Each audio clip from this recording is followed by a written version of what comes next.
শুভেন্দু অধিকারী মুখ্যমন্ত্রী, বাংলার পশ্চিমবাংলার বিজেপি মুখ্যমন্ত্রী, প্রথম বিজেপি মুখ্যমন্ত্রী, কি বলবেন এই নিয়ে? অত্যন্ত খুশি আমরা।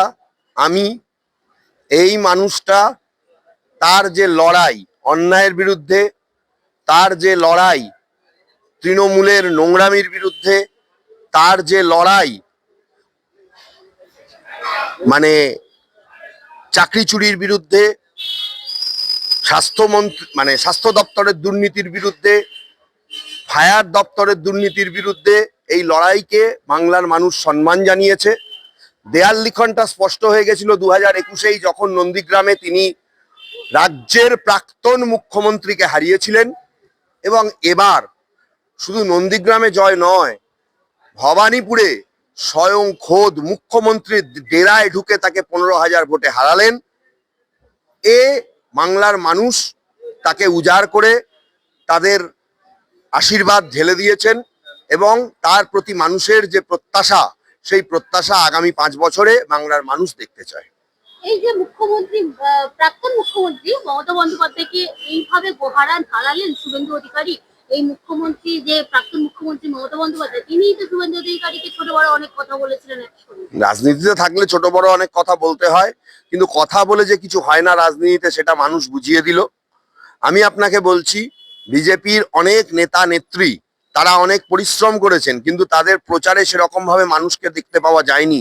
কিন্তু মানুষ চেয়েছিল যে এই চিটিংবাজি, অসভ্য, নোংরা, ছোট লোকের যে দল তৃণমূল, তাকে হারাতে। মানুষ সেই জন্য পদ্মফুলকে বেছে নিয়েছে, ঘাসফুলকে বর্জন করেছে। যাদের 5টা 10টা লোক ছিল প্রচারে, সেই লোকগুলোই আজকে 5,000, 10,000, 15,000, 30,000 ভোটে লিড দিয়েছে, তৃণমূলের বড় বড় মন্ত্রীকে ধরাশায়ী করেছে। সুতরাং মানুষ এখানে দুর্নীতির বিরুদ্ধে আওয়াজ তুলেছে, চুপচাপ ভোট দিয়েছে, ভোট দিতে পেরেছে মানুষ। নির্বাচন কমিশনকে অসংখ্য ধন্যবাদ। এবং বিজেপি ক্ষমতায় এসেছে, রাজ্যে ডবল ইঞ্জিন সরকার, রাজ্যের অনেক উন্নতি হবে, এটা আমরা আশা রাখি। এরপর মনে হচ্ছে বাংলার পরিবর্তন, বাংলার বিশাল পরিবর্তন হতে চলেছে। ইন্ডাস্ট্রি অনেক বাড়বে এবং আমার মনে হয় যে ইন্ডাস্ট্রির খরা বাংলাতে চলছিল, সেই ইন্ডাস্ট্রির অনেক উন্নতি হবে। অভিষেক বন্দ্যোপাধ্যায়ের বড় বড় কথা, বড় বড় বুকনি, ওই রবীন্দ্রসঙ্গীতের সঙ্গে ছোট্ট করে 12টার পরে ডিজে বাজাবো, তো কোথায় রে অভিষেক? 4 তারিখ চলে গেল, 5 তারিখ চলে গেল, 6 তারিখ চলে গেল, 7 তারিখ চলে গেল, আজকে 8 তারিখ, সন্ধ্যে 7টা বাজে, কালকে মন্ত্রিসভা শপথ। কোথায় গেল তোর ডিজে? কোন পকেটে ঢোকালি রে? তোর ডান্ডাগুলো কোথায় গেল? তোর হারমাত বাহিনী জাহাঙ্গীর, সে এখন পুলিশের কাছে ভালো রকম পায়েস খাচ্ছে জেলে বসে। এরপর তো তোকে জেলে যেতে হবে, তোর কি হাল হবে রে? এইটাই ভাবার কথা যে এক সময়ের যুবরাজ না ধান্দাবাজ, সেই ধান্দাবাজের স্থান হবে কদিন পরে জেলে। আর সেই অভিষেক বন্দ্যোপাধ্যায়ের বিশাল প্রাসাদতম বাড়ি, আমি বলবো এই শান্তিনিকেতন বিল্ডিং, তার সামনে থেকে সমস্ত সিকিউরিটি উঠে গেছে, মানুষ সেখানে গিয়ে সেলফি তুলছে। ওইটাকে একটা মানে কি বলবো, ওটাকে একটা মানে পাবলিক টয়লেট বানিয়ে দেওয়া হোক। পশ্চিমবঙ্গের সব থেকে বড় পাবলিক টয়লেট ওটাকে বানানো হোক। কারণ হচ্ছে যে ওইখান থেকেই চিটিংবাজিটা শুরু হয়েছিল, ওইখান থেকেই ধাপ্পাবাজিটা শুরু হয়েছিল, ওখান থেকেই নোংরামিটা শুরু হয়েছিল। কাজেই ওইটাকে একটা পাবলিক টয়লেট বানানোর মানে আর্জি আমি রাখলাম বিজেপির নেতা মন্ত্রীদের কাছে। এদিকে মমতা বন্দ্যোপাধ্যায়কে এসে অখিলেশ যাদব কিন্তু বলছেন আপনি হারেননি, দ্বিতীয় স্থান অধিকার। ওই কিছু হেরো পার্টি, শুনুন, ওই চড়ে চড়ে মাস্ততো ভাই একটা কথা আছে, অখিলেশ যাদব নিজে এক ধান্দাবাজ, যোগীকে হারাতে পারে না আজকে 10 বছর ধরে।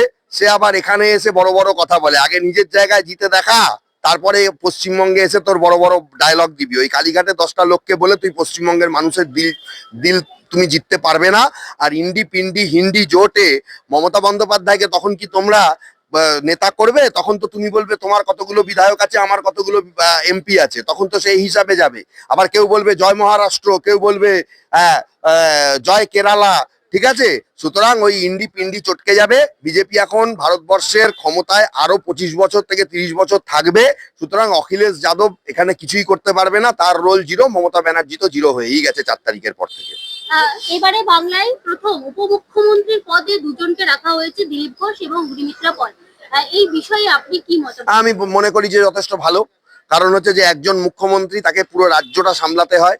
তিনি যে কাজগুলো সম্পূর্ণভাবে তার করতে পারবেন না, বা তার কাজের ব্যস্ততার জন্য যে কাজগুলো অসম্পূর্ণ থাকবে সেগুলো উপমুখ্যমন্ত্রীরা দায়িত্ব নিয়ে সামলাবেন এবং বাংলার উপকার হবে। একজন মহিলা উপমুখ্যমন্ত্রীও রাখা হয়েছে অগ্নিমিত্রাদিকে, আমি তাকে অভিবাদন জানাই আপনার মাধ্যমে। বিজেপির জিতে আসা প্রত্যেকটি এমএলএ কে আমি আপনার মাধ্যমে অসংখ্য অসংখ্য অভিবাদন জানাই। এবং আমি জানি না সাধারণ মানুষকে কালকে শপথ গ্রহণ অনুষ্ঠানে এন্ট্রি দেওয়া হবে কিনা। যদি এন্ট্রি দেওয়া হয় আমি শপথ গ্রহণ অনুষ্ঠানে থাকতে চাই, এবং এই যে শপথ গ্রহণ অনুষ্ঠান, এটা একটা ঐতিহাসিক শপথ গ্রহণ অনুষ্ঠান হতে চলেছে। এবং আমি চাইবো যে সমস্ত মানুষ যে নতুন সরকারের জন্য মুখিয়ে আছে, সেই নতুন সরকার আসুক এবং নতুন সরকার এসে সুষ্ঠুভাবে এই রাজ্যকে পরিচালনা করুক। এই যে বাংলা দুর্নীতি মুক্ত হলো, বাংলায় আর দুর্নীতি হবে না এই আশ্বাসই দিয়েছেন নব বিজেতা যে দল, সেই দল। কি মনে হচ্ছে বাংলা নতুন পথ দেখবে? বাংলা নতুন পথ দেখবে। বড় বড় যারা ডায়লগ মারছিল কিছু লোক, এখনো এসে নিজেকে বিজেপি, আমরা বিজেপি করি বলে কিছু লোক হুমকি দিচ্ছিল, তাদের এগেনস্টে অলরেডি বিভিন্ন জায়গায় এফআইআর হয়েছে, ঠিক আছে। এবং আমি আপনাকে বলছি আমার মনে হচ্ছে এই দলটা ভালো কাজ করবে, এবং চন্দ্রনাথ রথকে যারা মেরেছে তাদের তো একদম উপযুক্ত ব্যবস্থা হবে। পুলিশ কিন্তু সূত্র খুঁজে চলেছে। এবং আপনার মাধ্যমে আমি আরো কিছু বক্তব্য বলতে চাই।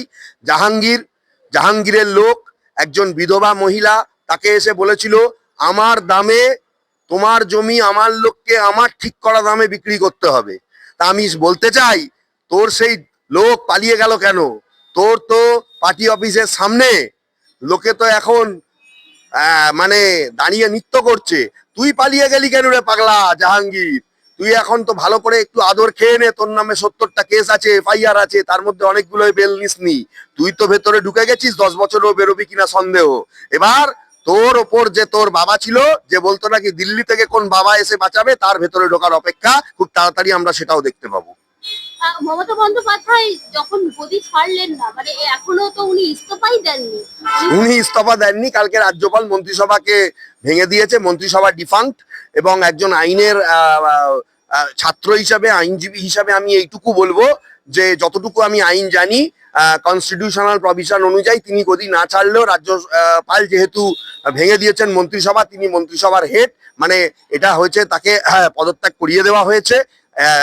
অফিসিয়ালি পদত্যাগটা তিনি করলেন না, কারণ অসভ্যতামির শেষ সীমাটাকেও তিনি এখন লঙ্ঘন করে গেছেন। তিনি এখনো বুঝতে পারছেন না কি হবে ভবিষ্যৎ, সেই জন্যই তিনি গদি ছাড়েননি।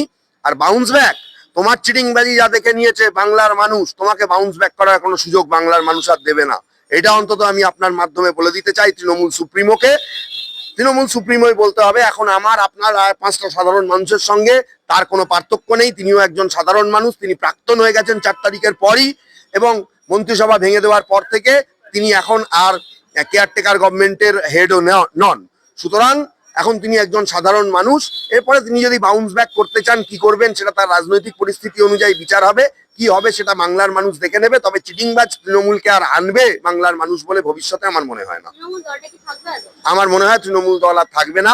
বিগত 2 বছর 3 বছর পর যে লোকসভা ভোট হবে, সেই লোকসভা ভোটে তৃণমূল দলটাই পুরো ভেঙে যাবে, বা সেইটাই হবে হয়তো তৃণমূলের শেষ বিজেপির বিরুদ্ধে নির্বাচন। কারণ তারপরে তৃণমূল দল এখনই ভেঙে গেছে, এখনই বহু মন্ত্রী নেতারা যোগাযোগ করছেন। হয়তো বিজেপি এখনই কাউকে নেবে না, পরবর্তীকালে হয়তো কি হবে সেটা আমি জানি না। কিন্তু তৃণমূল দল, মুখ্যমন্ত্রী যেখানে হেরে গেছেন, মনোবল শেষ। হ্যাঁ, ওই যে বড় বড় ডায়লগ মারতো রিজু, তৃণমূলের রিজু, সে এখন 50 বার করে সোশ্যাল মিডিয়ায় শুভেন্দু অধিকারীর কাছে ক্ষমা চাইছে। সে তো বড় মুখপাত্র ছিল। কুণাল ঘোষ একটু করছেন, মনে হয় কুণাল ঘোষই হবেন বিরোধী দলনেতা। কিন্তু তৃণমূল দলকে রক্ষা করার ক্ষমতা আর অতি বড় নেতারও পক্ষেও সম্ভব না। আমার মনে হয় মমতা বন্দ্যোপাধ্যায় ও তৃণমূল দলকে চাইলেও পশ্চিমবঙ্গে টিকিয়ে রাখতে পারবেন না। সিপিএম কে তাও একটু দেখা যাচ্ছে, তৃণমূলকে আর 2-3 বছর পর আর দেখা যাবে বলে আমার মনে হয় না। তৃণমূল দলটাই শেষ হয়ে যাবে। একটা প্রশ্ন, শেষ প্রশ্ন, চন্দ্রনাথ রথকে যেভাবে খুন করা হলো ভাড়াটে খুনি লাগিয়ে, এটা কি মনে হচ্ছে দীর্ঘদিনের পরিকল্পিত খুন, নাকি আচমকা এটা করা হয়েছে? না, এটাকে একটা পরিকল্পিত খুনই বলা হয়।